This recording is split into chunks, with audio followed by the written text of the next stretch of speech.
शीन, कभी ऐसा हुआ क्या इसके मतलब आपके लुक को देखकर, आपको देखकर कोई ऐसा वियर्ड या फनी फैन इंटरेक्शन जो कि आपके जहन में रह गया?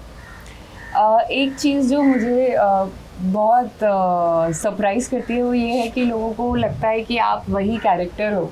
तो जो मैं पहले शो कर रही थी उसमें लोग मुझे मेरे कैरेक्टर के नाम से ही बुला रहे थे।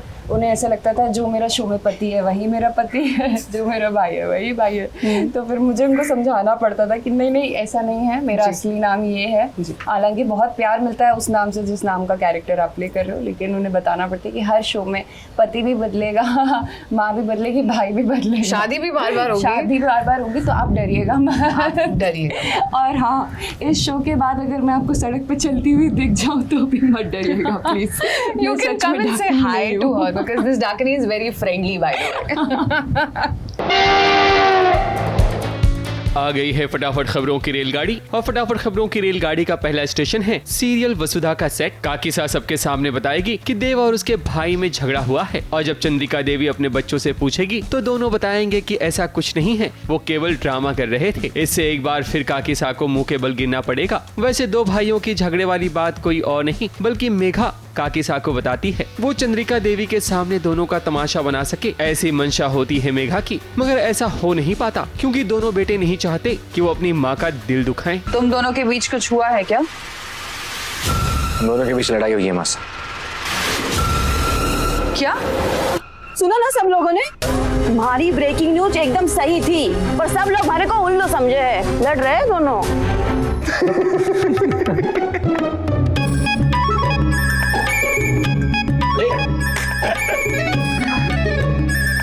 आपको क्या लगा था हम दोनों के बीच में लड़ाई हुई है मासा? सच में?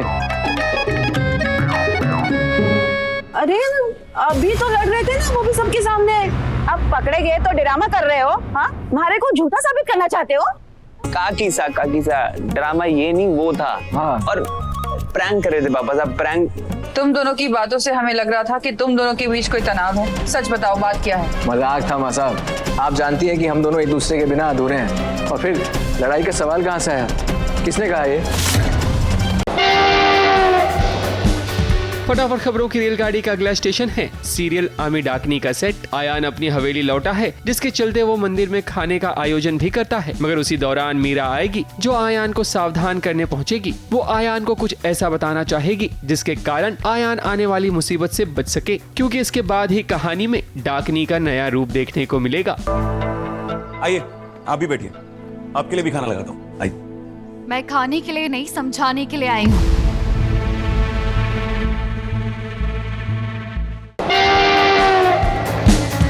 फटाफट खबरों की रेलगाड़ी का अगला स्टेशन है सीरियल मेरी भव्य लाइफ का सेट। रिशांक और भव्या की लाइफ अब धीरे धीरे आगे बढ़ रही है और इनके बीच की दीवार अब धीरे धीरे पिघलने लगी है। जब रिशांक किचन में भव्या के पास जाएगा तब वहाँ उनकी नोक-झोंक देखने को मिलेगी, जिसे देखकर दर्शकों को काफी मजा आने वाला है। भव्या रिशांक को अब अच्छी तरह से पहचानती है कि वो अपना अगला कदम कहाँ रखने वाला है। इतना बटर लगा तो चुके हो, अब तक तो मेरी कैलोरीज पूरी हो गई होंगी।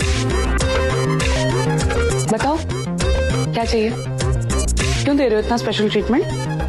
अरे जरूरी थोड़ी ना मुझे हमेशा कुछ चाहिए होगा तुमसे, मैं तो ऐसे ही। प्लास्टिक में लिखो, मदद मांगने से पहले मदद कर रहे हो ताकि जब खुद मदद चाहिए हो तो छोटा फील करो। भाव्या ऐसा कुछ भी नहीं है यार, मैं तो बस ऐसे। काम नहीं है तो किचन से निकलो। फटाफट खबरों की रेलगाड़ी का अगला स्टेशन है सन नियो चैनल पर आने वाला नया शो बींदनी का सेट। इस शो का टीजर हम आपको दिखा चुके हैं। अब इसी शो की एक और नई झलक दिखाते हैं, जहां घेवर दुल्हन के अटायर में नजर आ रही है। घेवर शादी के बाद कैसे खुद को कैद समझेगी और किस तरह पुराने रीति रिवाज के सामने अपनी आवाज उठाएगी, कुछ इसी तरह की कहानी शो में नजर आने वाली है। फटाफट खबरों की रेलगाड़ी में आज बस इतना ही। ABP news report.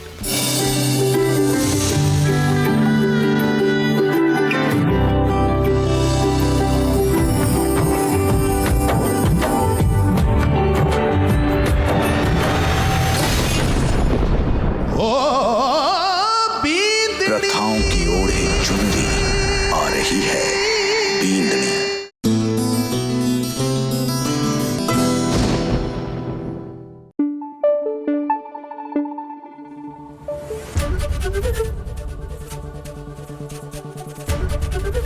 ABP news आपको रखे आगे।